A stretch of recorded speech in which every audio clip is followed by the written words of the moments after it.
Hey guys, Josh at Vidpresso here. I'm going to show you how to do polling on YouTube today. So first I'm going to help you set up your YouTube stream.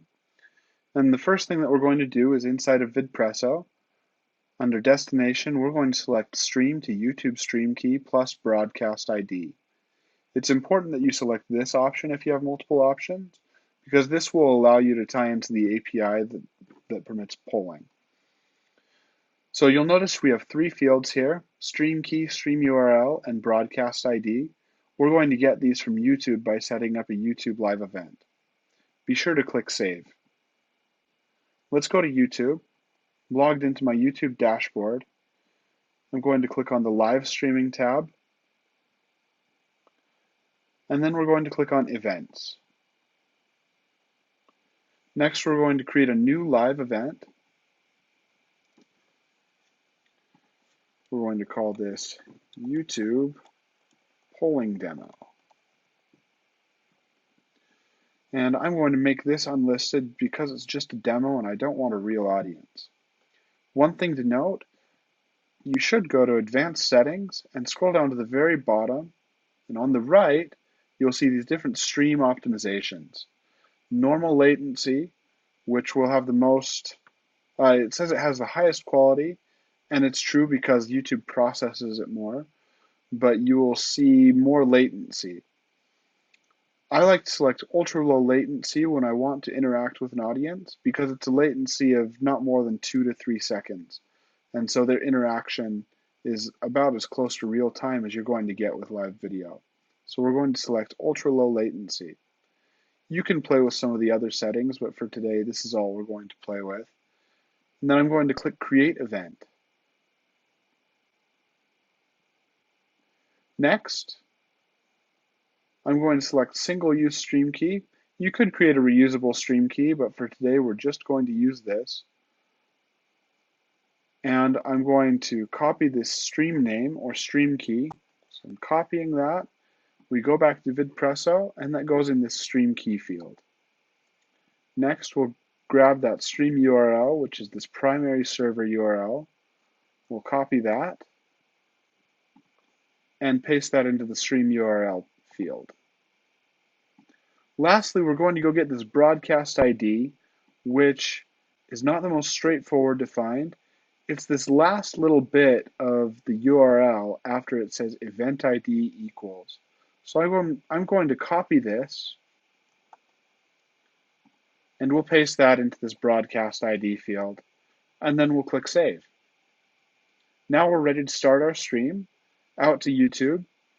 Just to be clear, when we do start it here from Vidpresso to YouTube, it won't immediately reach your audience. There are a few more steps that we're going to have to take inside of the YouTube Live dashboard before it will actually reach your channel. You'll get this countdown to when the broadcast is streaming to your YouTube channel. So we're streaming there. Now we'll go back to the YouTube settings here and click on Live Control Room. Here at the top, it's going to give us our stream status. This should say good once you started your stream in Vidpresso because YouTube is receiving data.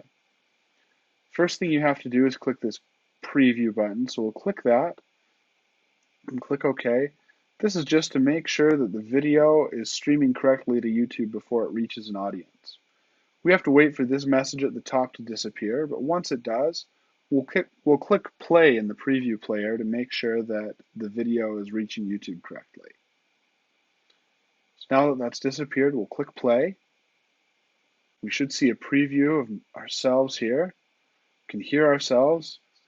So that works. I'll click the pause button.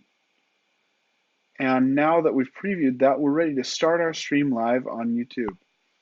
I'll click the Start Streaming button and confirm that I want to start streaming to the live event. The event is starting.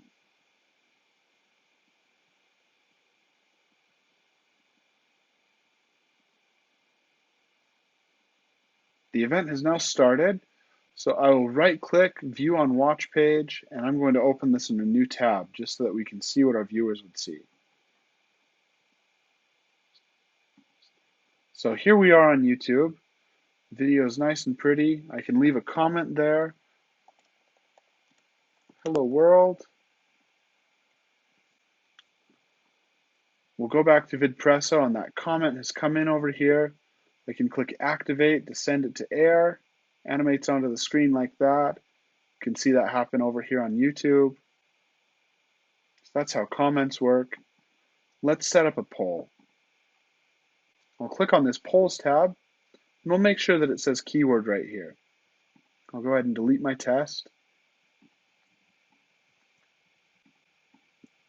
Let's create a new poll. We'll ask, what is your favorite animal? And we'll say horse, dog, create 2 more choices, cat, and bird. Create this poll, put that up on the screen for everybody to see. And then back over here on YouTube, we'll say, I love horses. Or we could say dog, or cat, or bird. Cat, horse. We can see that this is updating live here on Vidpresso. Horses, horse, horse. So we've got all these different results coming in. We can see all of those results right here inside of Vidpresso on the polls tab. You can see a count as well as a percentage. That's how you do polls on YouTube. You're also able to reset this poll count to 0. So that resets your poll. Or you can count from the beginning of the stream to go back and get all those responses again. As you can see here, you're also able to have multiple polls. So that's a brief overview of how to make this work. Have a good one.